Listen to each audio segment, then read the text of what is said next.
burnout myth, why your exhaustion might be the beginning of your empire. I want to tell you about someone who is quietly changing the world, one boundary at a time.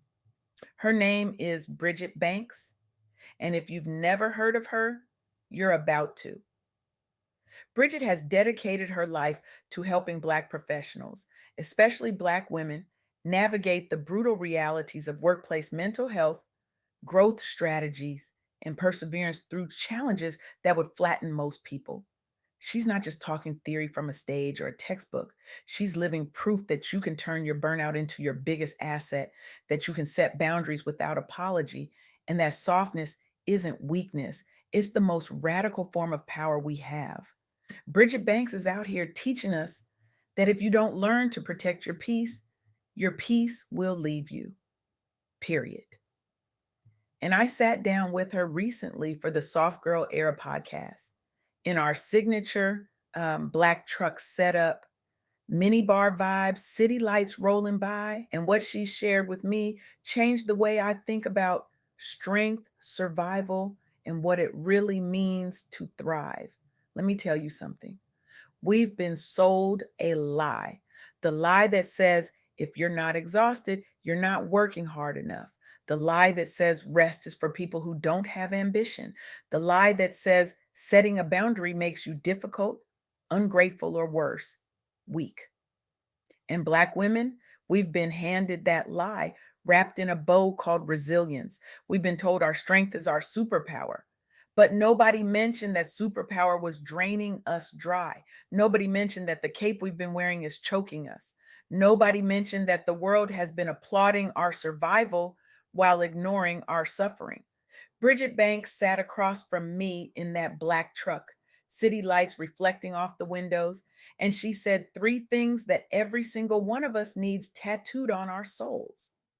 First, persevere through mental health storms with unapologetic boundaries, not polite boundaries, not boundaries with a side of guilt or an apology attached, unapologetic ones, the kind that make people uncomfortable because they're so clear, so firm, so undeniable.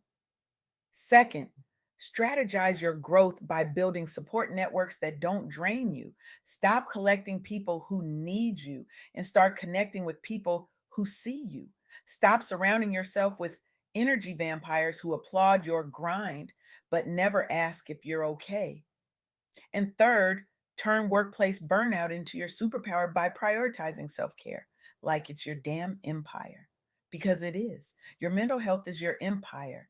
Your peace is your empire. Your rest is your empire. And if you don't protect it, no one else will. Now, I know what you're thinking. That sounds great, Leanne, but how?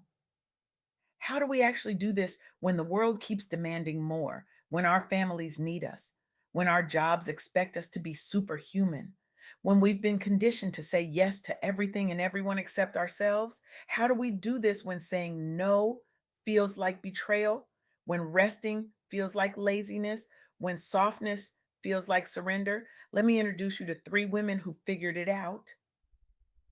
Three Black women who took Bridget Banks' message and ran with it, who turned their mental health battles into victories, who refused to let burnout write the ending of their stories. These women didn't just survive, they thrived, and they did it by doing something revolutionary. They chose themselves. First, there's Faluk Akinwalere. Faluk is a Black African professional working in one of the most high stress environments you can imagine. Economic hardship pressing down on her from every angle, family duties piling up like unpaid bills, leadership demands that never stop coming, and a culture, a whole damn culture that treats overwork like a badge of honor. She was drowning, hand to forehead, agony in her eyes, drowning. And the worst part? Everyone around her thought she was fine because she kept showing up. That's the thing about burnout, isn't it? It's invisible until it's catastrophic. It's silent until it's screaming. It's manageable until it's not. But Faluk did something revolutionary. She set fierce boundaries. She stopped being available 24/7. She stopped answering emails at midnight. She stopped pretending that her exhaustion was dedication. She built a network of supportive colleagues who actually gave a damn about her well being, not just her productivity. She practiced stress relief at her desk. She spotted the early signs of burnout before they became a full blown crisis. And despite the stigma, despite the whispers, despite the cultural pressure to just stay strong and keep moving, she sought therapy. She didn't just whisper about it, she advocated for it. She fought for workplace mental health policies. She didn't just save herself, she started saving everyone around her. The result? Restored energy, reduced depression risk, boosted productivity. Faluk transformed from a distressed desk warrior into a calm, balanced leader radiating peace. And her impact didn't stop at her desk. She sparked a continent wide shift, making mental health a priority in African workplaces, empowering Black women to thrive instead of just survive. That's what happens when you stop playing by rules that were designed to break you. That's what happens when you realize the game was rigged from the start and you decide to create your own rules. Then there's Chancey Lundy. Chancey is the executive director of the Southern Black Girls and Women's Consortium in Selma, and she's been investing in Black girls at a time when funding for racial and gender equity is being slashed left and right.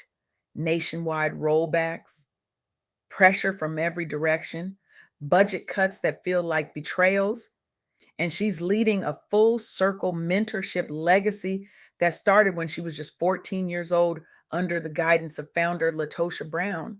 14, she's been carrying this torch since she was a child. Chancey could have given up.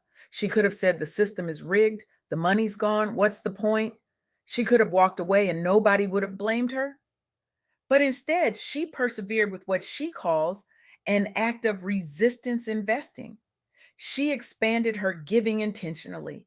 She hosted massive events that blended mental health workshops with empowerment. She didn't separate the two because she understood what so many people miss. You can't empower someone who's breaking. You can't build an empire on a crumbling foundation. You can't ask someone to dream when they're drowning. And in 2025, Chancey invested over $1.2 million. Dollars. She awarded the 1000th Black Girl Joy Challenge grant. 1000. She turned hardship into historic wins. She now supports over 60 organizations and 25 businesses across 13 southern states.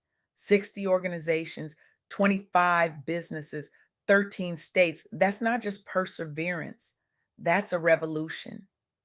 That's what happens when you refuse to let pressure define you, when you build a strategy around mental health and community, when you understand that you can't pour from an empty cup, but you can build a well that never runs dry.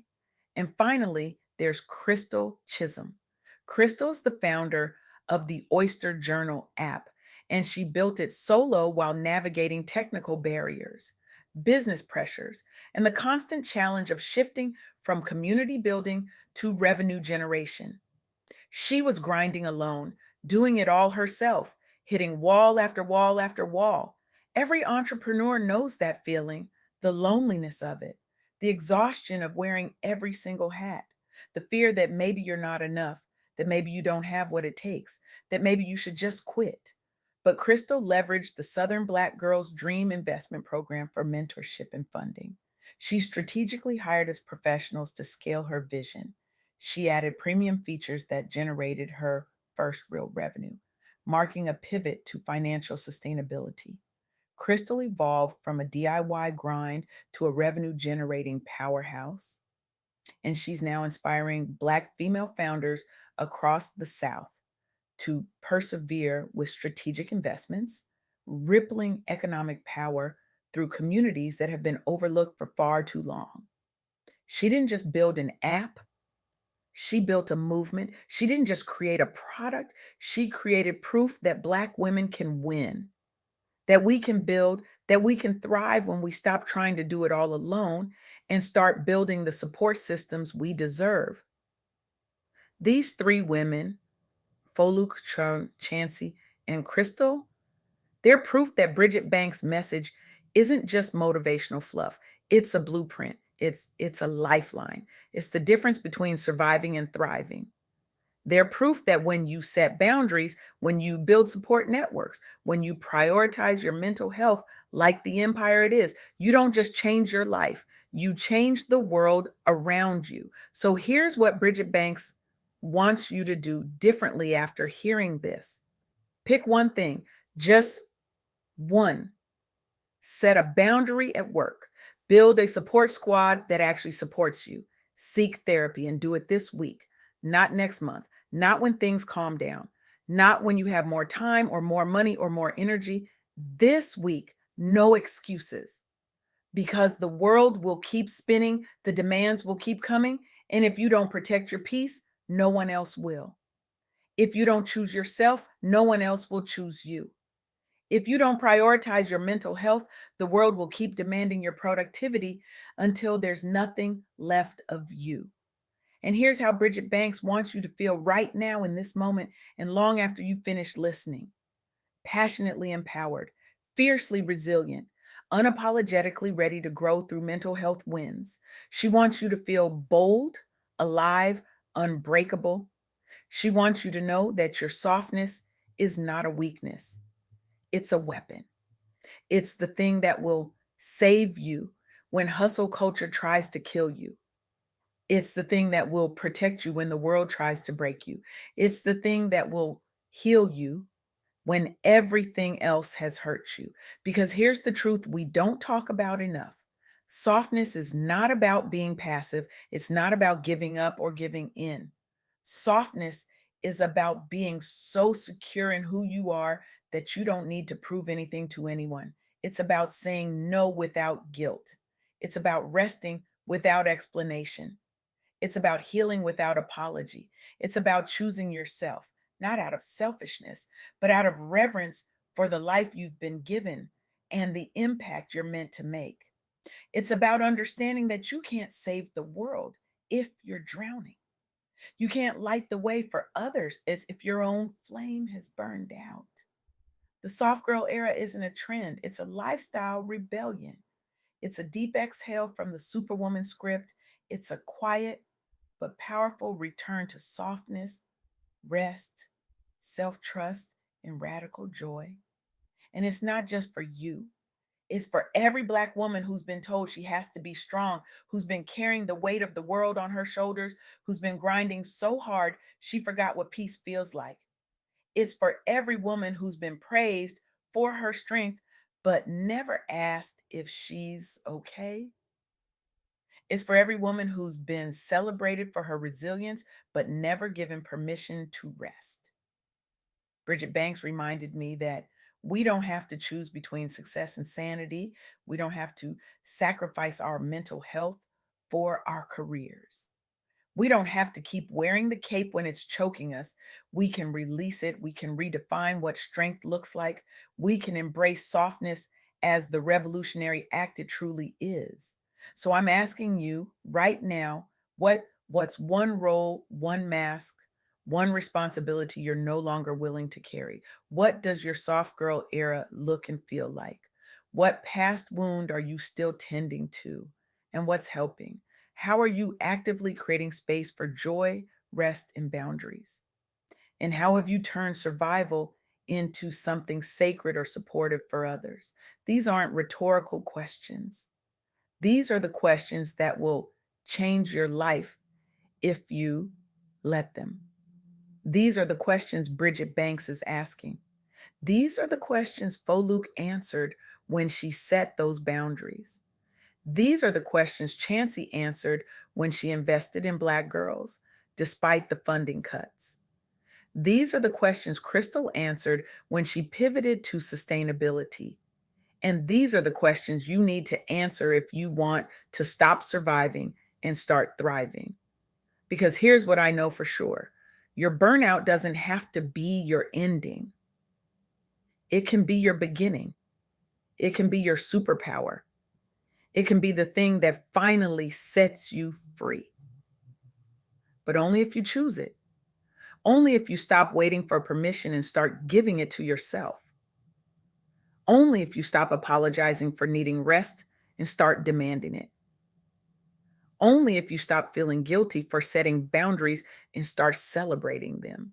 So here's my challenge to you. Walk out of here today and do one thing differently. Set one boundary, say one no, take one breath that's just for you. Build one connection that fills you up instead of draining you. Seek one resource that supports your mental health.